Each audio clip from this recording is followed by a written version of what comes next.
The sky above Novi Kiev was no longer blue. It was a bruised purple, streaked with the ugly orange scars of dying starships and falling orbital debris.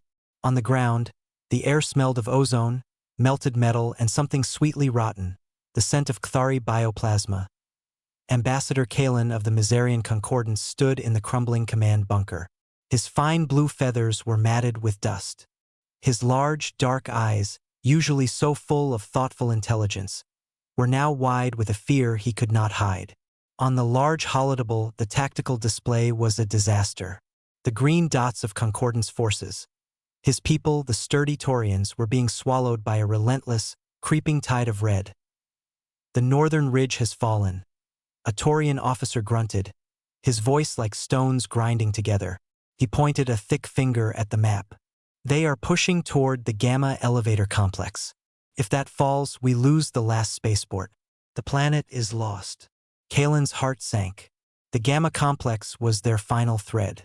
Through it, a handful of ships might escape. But escape to what? Novi Kiev was the breadbasket for 3 star systems. Its loss would mean famine, destabilization. It would be the first domino in the Kthari Imperium's path through the Concordance. Can we hold? Kalin asked, already knowing the answer. The Taurian shook his heavy head. No. Their numbers are too great. Their tactics are flawless. They do not get tired. They do not feel fear. They simply advance, absorb our losses, and keep coming. It is a calculation, and the math is not in our favor. Outside, the deep thump of artillery shook the ground. It was not their own. Concordance artillery had been silent for hours, their positions overrun. This was the methodical, pounding sound of Kthari siege guns, breaking the world apart piece by piece. Kalin walked to the reinforced viewport, his talons clicking on the cold floor. He looked out at the battlefield. In the distance, he could see the elegant, silvery spires of the Mizarian settlement, now broken and burning. He saw the lumbering forms of Taurian heavy infantry, making a brave last stand at a blown-out bridge.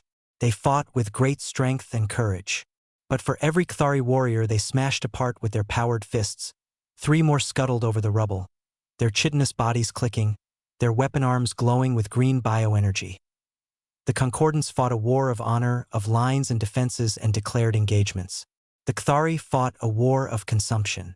They were a swarm, mindless and perfect. Defeat was not just likely.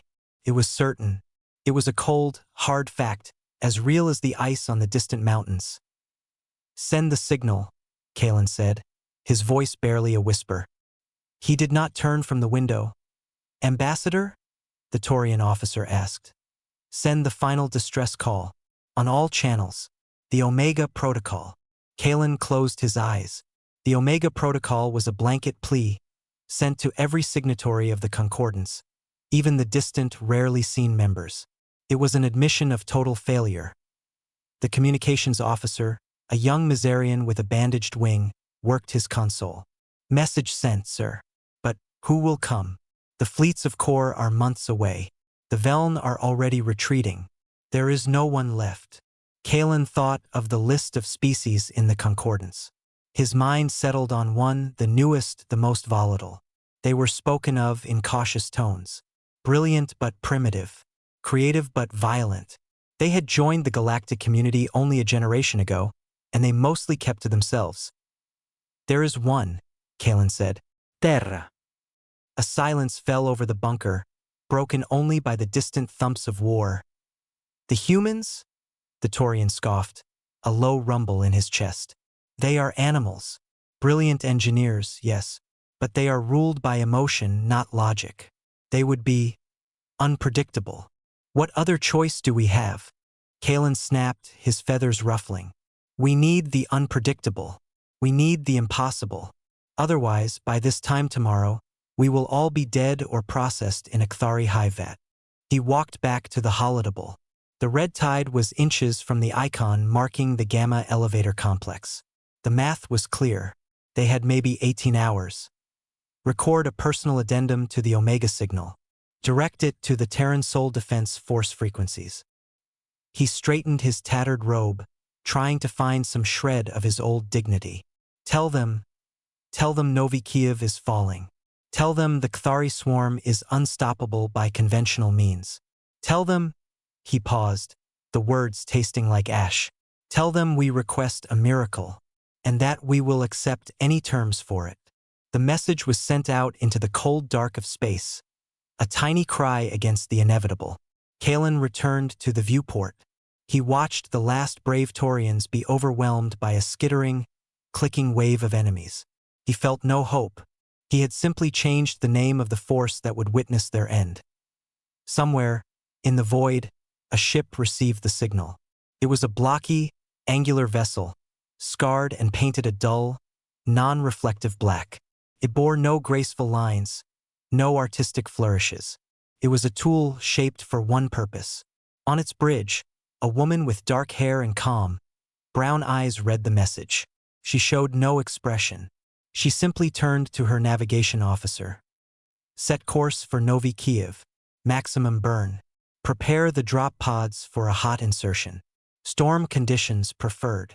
She did not say, to the rescue. She did not speak of miracles. Captain Lee Minji simply gave the order to go to work. The storm saved them, or perhaps they had chosen it. A polar hurricane screamed across the northern wastes of Novi Kiev, hurling razor-sharp ice and blinding snow. It was in this chaos that the Terran ship, silent and dark, slipped into the atmosphere. There was no heroic announcement, no defiant transmission to the besieged Concordance forces. The Kthari sensors, so good at tracking energy signatures and orderly formations, saw only the storm. They dismissed the tiny, fast-moving objects that fell from the clouds as debris. The drop pods hit the frozen ground like black nails punched by a god. They made deep, muffled craters in the ice and snow. For a full minute, nothing happened. Then hatches blew open with soft pops, not explosions. Figures emerged, clad in armor the color of dirty snow and rock. They moved quickly, silently. They did not speak. Hand signals and short bursts of data on helmet displays were enough. Within 10 minutes, the pods were buried again, and the 300 soldiers of the 7th Ghost Battalion had vanished into the landscape. Captain Lee Minji stood on a low ridge, the storm whipping around her. Her helmet display painted the world in shades of heat and outline. She saw the Concordance's last fortress, the Gamma Elevator Complex, glowing like a desperate beacon 20 miles to the south. Between her and it, and all around, was the pulsing red thermal bloom of the Kthari swarm. They were everywhere, a dense, organized network of enemies. Her second-in-command, Sergeant Park Ji-hun, appeared beside her as if formed from the snow itself. His scout armor was fitted with light-bending panels, making him a shimmering ghost. Perimeter is clear for 5 clicks. His voice came, calm and flat, through her helmet speaker. The main Kthari command cluster is 10 clicks east, near the old mining outpost. Their lines are tight, confident. Minyi nodded. Confidence was good. Confident enemies followed patterns. They felt safe. Orders stand. We do not link up with the Concordance. We are not here to reinforce a failing line. We are here to create a new one, a line drawn in their minds. She opened a battalion-wide channel. Her voice was cold, clear, and without emotion. All units. Phase 1. Seed and watch. Let them find us. Across the frozen wastes, the ghosts went to work. They did not dig trenches or set up big guns. They planted small, vicious devices. Kim Tae-shik, the demolition specialist, placed shaped charges deep inside glacial crevasses. He set monofilament wires, thin as a hair and strong as steel, at throat height across common paths. He buried anti-personnel mines that jumped and spun before they exploded. His work was not about killing many. It was about killing strangely, horribly. Other soldiers set up small, automated sonic projectors. They hid thermal blankets that could fool sensors into showing a squad of soldiers where there was only rock. They set up tiny cameras and transmitters. Park Ji-hun took his team of 4 scouts and moved east, toward the Kthari lines. They were shadows. Their suits matched the ambient temperature, making them invisible to thermal scans. They moved slowly with infinite patience. They found a Kthari patrol route, a path of packed snow between two rock formations. Ji-hun watched through his scope as a squad of 5 Cathari warriors scuttled past, their clicking speech muffled by the storm. He did not shoot. He waited until they were gone. Then he and his team moved down to the path. They did not remove the bodies of the 2 Concordant soldiers they found there, frozen and broken. They used them. Working with quiet efficiency, they arranged the Cathari sentries they had killed earlier. They propped them up in sitting positions against the rocks. They placed the dead warriors' own weapon arms in their laps. It looked, for a moment, as if they were simply resting. But Ji-hun took a small canister from his pack and sprayed a chemical on the bodies. It was a fast-setting foam that turned clear and hard as ice, glazing them over, preserving the scene. He then took one warrior's head and turned it almost completely around, so it stared backward down the path. It was a subtle thing. A message. First marker is set, Ji-hun whispered into his comms. Back at the evolving ghost perimeter, Private Choi Yuna helped set up the mobile medical station inside an ice cave. She was young, and her hands shook slightly as she laid out the instruments. This was not what she had expected. There were no wounded to treat yet, no grateful Concordant soldiers, just the howling wind and the silent, frighteningly efficient movements of her comrades. She watched Captain Minji study a map that showed real-time Cathari movements. "Captain," Yuna asked, her voice small on the private channel, "when do we let the Concordants know we're here? They could rally. They could—" Minji cut her off, her eyes never leaving the map. "Private, if they know we are here, they will expect us to fight their war. They will want coordinated attacks, flanking maneuvers, noble last stands."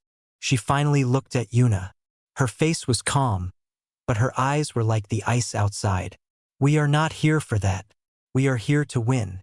And to win, we must first make the enemy afraid of the dark." An alert pinged on Minji's display. A Cathari patrol had just found Ji-hun's marker. The feed from a hidden camera showed the insectoid warriors stopping, their antennae twitching violently. They circled the frozen, twisted bodies of their comrades, communicating in rapid, confused clicks. One of them raised its weapon arm and shattered one of the frozen statues in panic. Minji allowed herself a small, cold smile. The first stone had been dropped into the still pond. Now they would watch the ripples of fear spread. Confusion was a new poison in the Cathari hive mind. Hive Commander VRRSK received the reports in his chamber deep within the captured mining outpost. The data was illogical, contradictory. A patrol had found sentries frozen in place, posed like statues. Another had simply vanished, their last synaptic pulse a brief spike of alarm before silence. A supply depot at the edge of the glacier had erupted in a fire so hot it turned the snow to instant steam. Not a plasma blast, but a chemical burn from a weapon his databases did not recognize. His many legs tapped a frustrated rhythm on the stone floor. The concordance was broken. Their forces were trapped in their last complex, fighting with the brave, predictable despair of cornered animals. This interference was a statistical error, a nuisance. Analysis, he clicked, his compound eyes reflecting the glowing data streams. A lesser Cathari analyst bowed its head. Insufficient data, Hive Commander. The storm disrupts our sensors. The signatures are faint, organic, but masked. We hypothesize a surviving Concordant Special Operations Unit, using the weather to mask guerrilla actions. VRRSK dismissed the idea. The Mizarians were philosophers, not ghosts. The Taurians were bricks, not whispers. This was something else. It was messy. It was personal. The way the bodies had been arranged, it served no tactical purpose.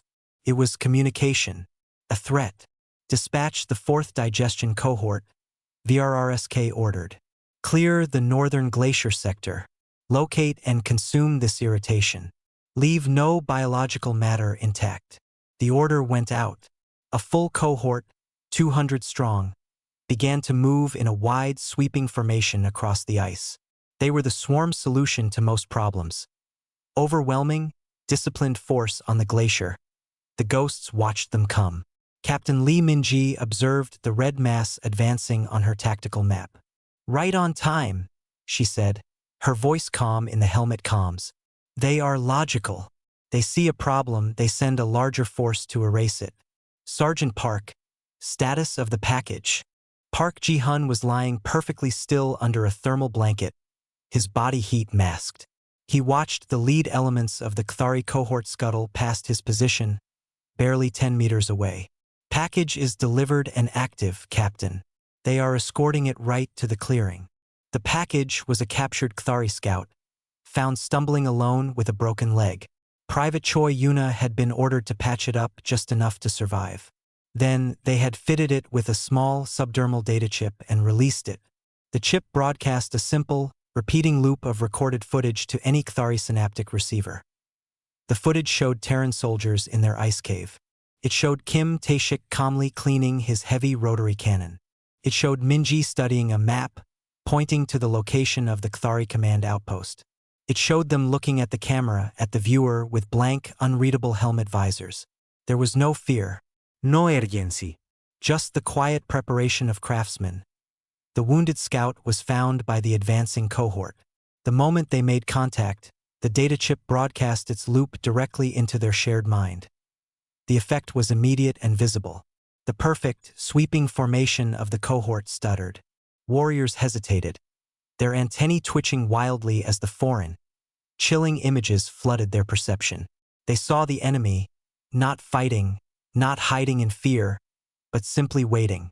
They saw their own home being pointed at on a map. VRRSK received the data stream in a jarring burst. He saw the humans. He saw their crude, efficient technology. He saw their absolute, terrifying calm. For the first time in his long life of conquest, Hive Commander VRRSK felt a cold, illogical trickle of something. It was not fear, he told himself. It was a system alert, a recognition of a new, unstable variable. Back at the ice cave, Choi Yuna was troubled. She approached Minji, who was watching the real-time biometrics of the confused Kthari cohort. "Captain," Yuna said, "we saved that scout's life. Just to use it as a messenger? That's cruel. It's against the medical oath." Minji did not look away from the screen. "Private Choi, what is our mission?" "To save Novi Kiev, ma'am." "Wrong," Minji said, her voice cutting. "Our mission is to break the Kthari swarm on this planet. To make it so they never want to come back." She finally turned to Yuna. The younger woman flinched at the emptiness in her gaze. "That scout is not a person. It is a node in a network. We just injected a virus. We are not fighting one enemy at a time. We are fighting a single mind with 200,000 bodies. We make that mind doubt. We make it afraid. Fear causes mistakes. Mistakes are how 300 soldiers beat an army." Outside, the first charges detonated. Kim Tae-shik's carefully placed explosives did not go off in a giant wall of fire. They went off one by one, at random intervals under specific clumps of Kthari warriors. Geysers of ice and chitin erupted across the glacier. Monofilament wires, invisible in the blizzard, silently severed limbs and heads from bodies that kept running for 3 more steps. The cohort, already shaken by the psychic broadcast, now faced an enemy they could not see, who killed in bizarre and silent ways. Their orderly advance shattered into chaotic, defensive clusters. On her screen, Minji saw the red mass of the cohort break apart into frantic, smaller dots. The synaptic network was buzzing with panic, a signal so strong it was beginning to bleed into other nearby swarms. She nodded, satisfied. The first lesson had been taught. The Kthari had learned that the storm, and the dark, and the quiet places between battles no longer belonged to them. They now belonged to the ghosts. Hive Commander VRRSK had made a decision based on logic. The nuisance on the glacier was not a mere guerrilla force. It was a targeted attack on the hive mind itself. Such a virus could not be tolerated. It required total, focused eradication. He committed his strategic reserve, the Royal Swarm. 500 of his finest warriors, their chitin reinforced with bioceramic plating, their weapon arms upgraded to plasma casters. They were his scalpel used for cutting out the most hardened defenses. He sent them north into the glacial maze known locally as the Graveyard, with a simple synaptic command: cleanse. Leave nothing. the royal swarm moved with terrifying precision, flowing into the deep ice canyons like a river of polished obsidian. They were not afraid. The confusion of the lesser cohorts was a flaw in weaker minds. They were the solution. Captain Li Minji watched the elite red icons funnel into the narrow valleys on her map. A small, cold smile touched her lips. "They took the bait," she said over the battalion channel. "All units execute Phase 3. Welcome our guests to the graveyard." The Terrans did not meet the royal swarm head-on. They simply vanished deeper into the ice. For the first hour, the Kthari found nothing but wind-sculpted snow and silence. Their confidence grew. The enemy was fleeing. Then, the glacier began to speak. First, it was sound. Deep, distorted roars that seemed to come from the ice itself. Recordings of ancient Terran predators, amplified and played from hidden speakers. The sounds echoed in the canyons, making direction impossible. The Kthari synaptic network buzzed with primal alertness. Then came the silence. A sudden, absolute deadening of all sound, as sonic dampeners activated. In this void, the Kthari could hear only the brittle click of their own limbs and the frantic, silent chatter of their own thoughts. The absence of noise was more frightening than the roar. Sergeant Park Ji-hun and his scouts were already among them. They did not wear their thermal cloaks now. Instead, they wore armor painted in jagged, broken patterns of white and gray. They stood perfectly still against the ice walls, invisible to the eye. As a royal swarm warrior passed, Ji-hun would move. A single shot from his solid slug rifle, designed not to glow with energy but to punch a silent, brutal hole through chitin. He would catch the body, lower it softly to the snow, and freeze again before the next warrior in line turned around. They died one by one. From an enemy they could not see, chaos began to seed itself in the perfect formation. Warriors turned, aiming at shadows. A plasma bolt would sear the ice where a human had been seconds before, filling the air with steam and blinding them further. Then Kim Tae-shik began his work. He was positioned high on the canyon rim. His weapon was not a rifle, but a heavy, tripod-mounted cannon loaded with smart munitions. He watched the confused mass of the royal swarm bunching together in a particularly deep chasm, seeking cover from the unseen snipers. "Fire in the hole," he said, his voice a low rumble. He did not shoot at the soldiers. He shot at the walls of ice above them. The first round was a seismic charge. It burrowed into the blue ice and detonated deep inside. A vast crack, like the sound of the world breaking, echoed through the graveyard. The Kthari looked up. The second and third rounds were thermite. They struck the fractured wall and burned with the sun's heat, melting and weakening the ice instantly. With a groan that drowned out the wind, 1,000,000 tons of glacial ice sheared away from the canyon wall. It fell in a slow, inevitable tide of crushing blue-white death. The royal swarm had no time to scream. They were buried under a landslide of frozen water, their signals snuffing out from the synaptic web in one terrible, silent moment. Devourers felt it in his chamber. A psychic shockwave, a scream of 500 elite minds being silenced at once. It was a pain that was also a number, a catastrophic, unacceptable loss. His logical mind stalled, trying to compute the illogical. How could a hidden, inferior force achieve such total destruction? The answer came from the glacier itself. As the remaining royal swarm warriors tried to retreat, the human sounds changed. The roars stopped. Now, through the steam and blowing snow, came a new sound. It was a low, rhythmic thumping. It was the sound of the Terrans' armored gloves hitting their own chest plates, a slow, deliberate drumbeat of conquest. And with it, a simple, amplified phrase in the guttural Terran tongue, translated and broadcast on all frequencies. "Come and take it." It was not a plea. It was an invitation to more slaughter. The remaining Kthari broke. Their discipline, their flawless logic, shattered against the sheer, terrifying unpredictability of the humans.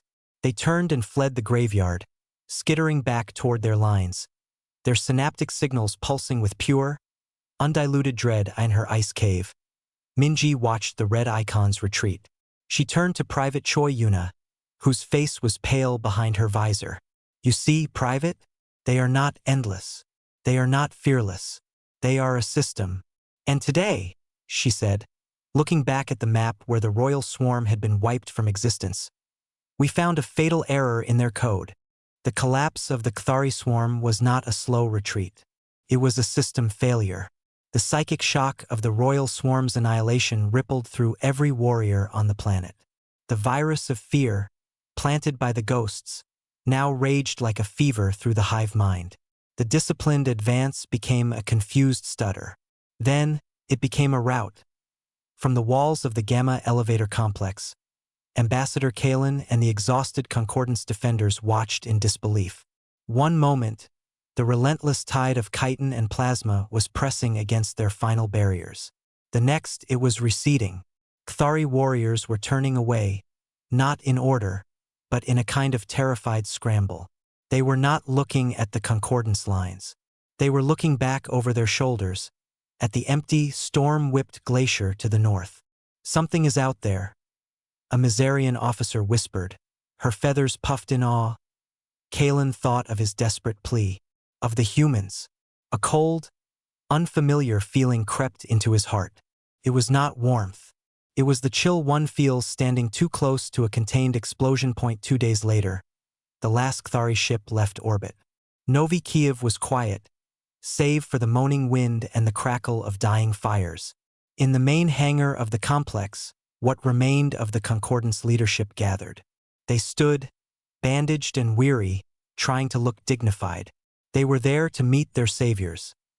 The Terran ship landed with a heavy, final thud. It was ugly and functional. The ramp descended, and Captain Lee Minji walked down, followed by Sergeant Park Ji-hun and Private Choi Yuna. They had removed their helmets. Their faces were calm, clean, and showed no sign of the brutal fight. They looked like people who had just finished a shift at a factory, not a war. Kalen stepped forward. His wings spread in a formal gesture of supreme gratitude. "Captain Lee," he said, his voice thick with emotion. "On behalf of the Galactic Concordance and all free beings, we offer our deepest thanks. Your heroism, your sacrifice, you have saved our world. You have shown us the strength of the human spirit." Minji stopped a few paces away. She did not smile. She looked at Kalen, then at the hopeful, battered faces of the Mizarians and Taurians. Her voice was flat, clear, and it cut through the hangar like the glacial wind. "You misunderstand, Ambassador. We were not heroes. We were not even allies." She let the word hang in the silent air. "You were fighting a war of survival, a noble last stand. We were contracted for a different task. The total psychological and tactical defeat of the Chthari swarm on Novi Kiev. We are a tool. You needed a scalpel to cut a cancer. Do not thank the scalpel. It has no spirit. It only has a purpose." The hangar was utterly still. The Concordance soldiers stared, their gratitude freezing into confusion. Kalen struggled to understand. "But your courage, the way you fought against impossible odds."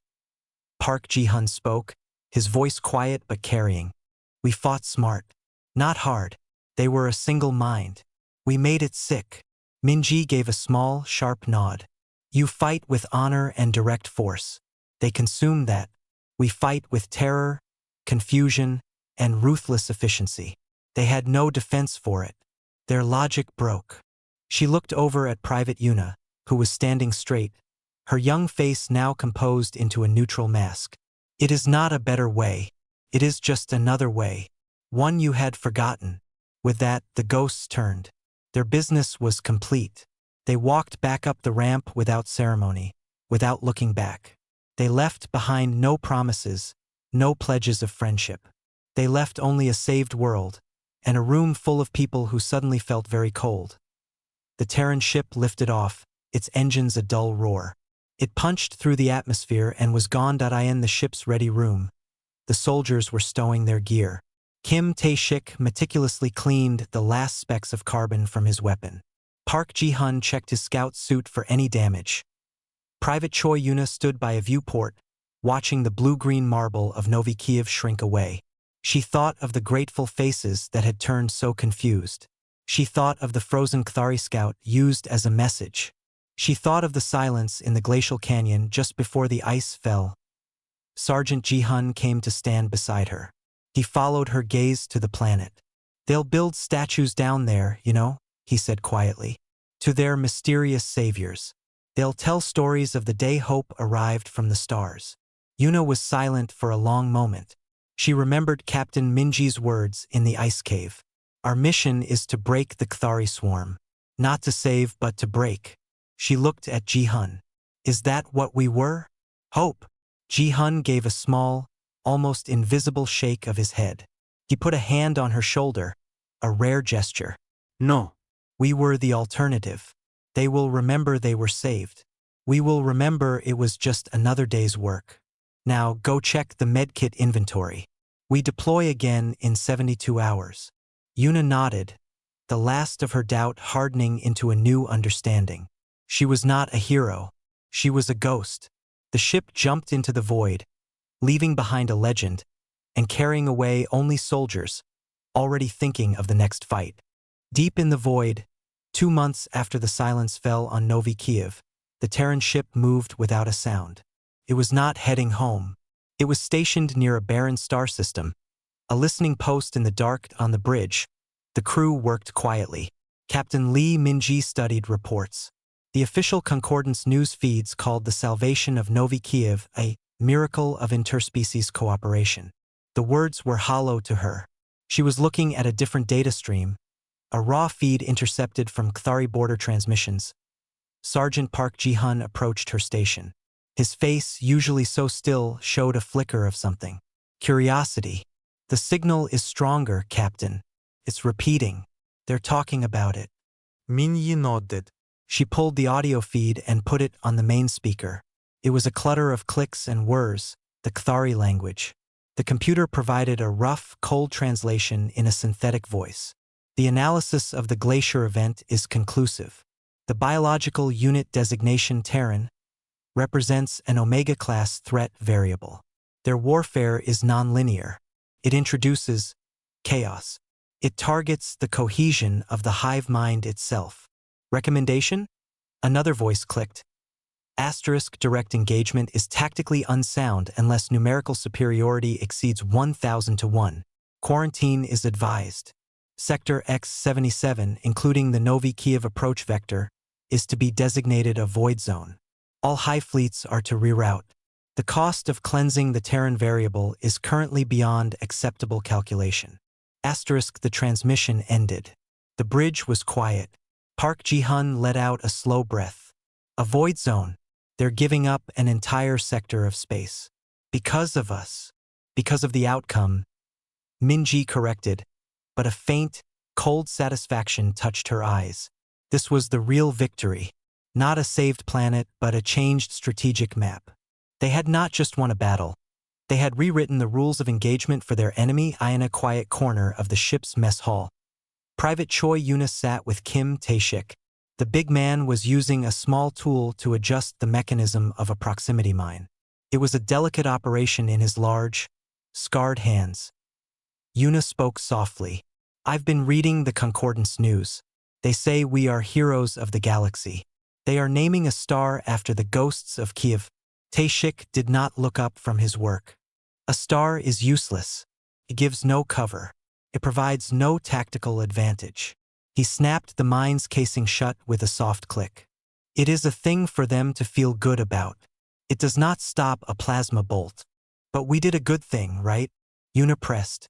She needed to hear it from him, from the most practical of them all. "We saved all those people." Tae-shik finally looked at her. His gaze was not unkind, but it was clear, like water over stones. "We completed a mission. The result was that people we did not know did not die. This is a positive secondary effect. But it was not the objective. The objective was to break an enemy force. We did that, feeling good about the rest. That is a distraction. It will make you slow." He went back to his work. Yuna sat back. She thought of the faces in the hangar, their gratitude turning to confusion. She thought of Tae-shik's charges ripping the glacier apart. He felt no pride in the salvation, only a professional satisfaction in the perfect execution of his task. She was beginning to understand the difference. Later, Minji called Yuna to her small office. A simple data slate lay on the desk. "Your after-action report," Minji said. "You noted ethical discomfort with the psychological operation involving the captured scout." Yuna stood straight. "Yes, Captain. It has been reviewed. Your note has been struck from the record." Minji's voice was matter-of-fact. "In its place is an analysis of the operation's effectiveness, which you will now write. You will detail the synaptic disruption cascade it caused, measured by the decrease in coordinated enemy movements over the following 12-hour period." Yuna felt a flash of her old self.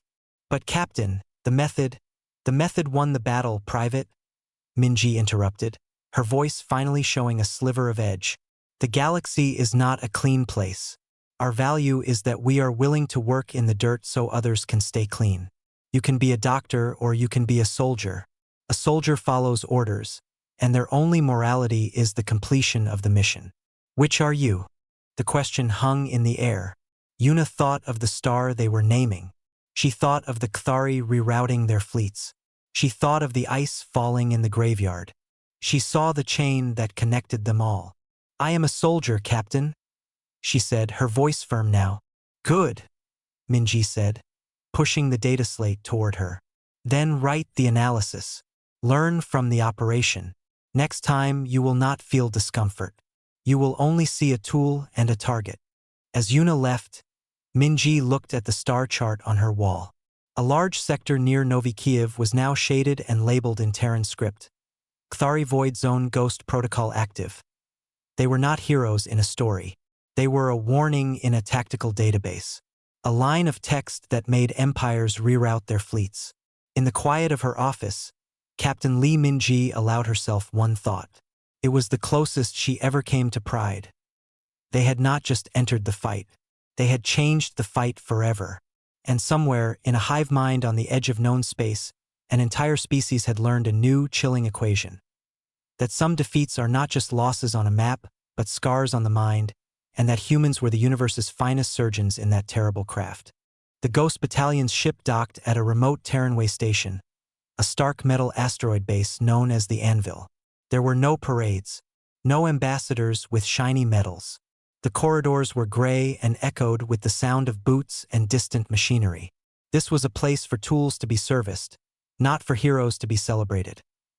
Captain Li Minji walked into the office of the station commander, a man named Hayes. His face was as lined and hard as the rock outside. He did not offer her a seat. "Your after-action report was concise," Hayes said, his eyes on a screen. "The situation was resolved," Minji replied. "The Concordance is agitated, grateful but agitated. They don't know what to make of you. Ambassador Kalen keeps asking for clarification on your rules of engagement." Hayes looked up. "Did you really turn a Kthari scout into a propaganda device?" "It was an effective information vector," Minji said, her voice neutral. Hayes stared at her for a long moment, then a grunt that might have been a laugh escaped him. "The Kthari have quarantined an entire sector. They're calling it the Silent Zone. Their scouts won't even enter it." He leaned forward. "That's the mission, not saving farms. Making the enemy so afraid of the dark they give up territory. You and your people understand that. They don't." He jerked a thumb towards the ceiling, meaning the wider, softer galaxy above. "Understood, sir." "Good. You have 72 hours of dock time. Resupply. Then you're deploying to the Lyra Belt. There's a pirate consortium there using old Kthari surplus gear.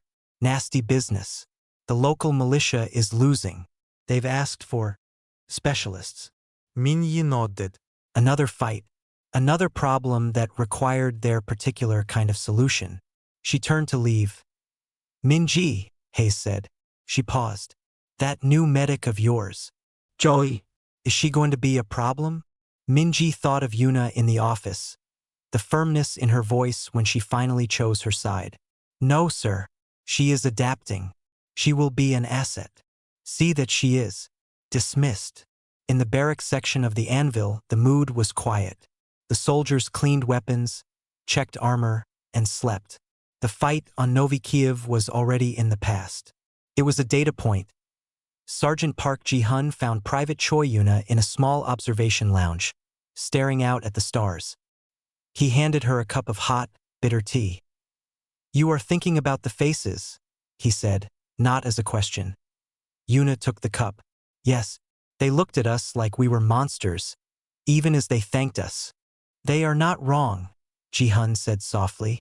He sat beside her. "To the peaceful, a soldier is always a monster. To the enemy, we are a nightmare. We exist in the space between those two ideas. Our only home is that space. Is it worth it?" she asked, the big question finally voiced. "That is not for us to decide," he replied. "We are not the ones who decide what is worth fighting for. Politicians and ambassadors do that. They point. We go. Our only job is to be the sharpest, most terrifying tool in the box when we arrive. So that the next time someone considers pointing at something we care about, they remember the glacier. They remember the silent zone. And they hesitate." He finished his tea. "The hesitation is where peace lives, Yuna. We are the ones who make that hesitation.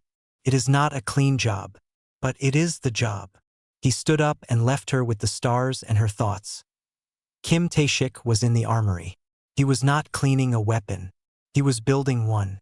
It was a modified grenade launcher, based on his observations of Kthari swarm behavior. It fired canisters that would release a cloud of fractal scattering flechettes. It was not designed to kill one target. It was designed to injure many, to create screams and chaos and panic in a tight group. A young armorer watched him work, fascinated. "That's brutal, Sergeant." Tae-shik looked at the weapon, then at the young man. "War is brutal. This," he tapped the launcher, "is honest. It tells the enemy exactly what will happen if they stand together.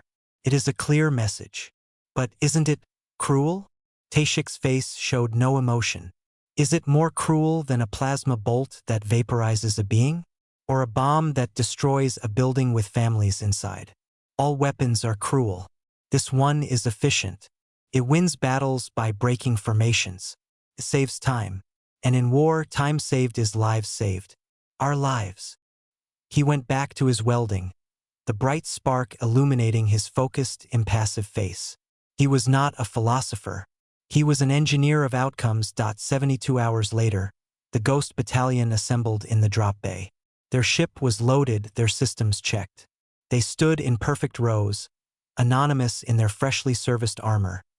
Captain Minji walked down the line. She did not give a speech. She met the eyes behind each visor for a second. "Next mission is the Lyra Belt. The enemy has superior numbers and position.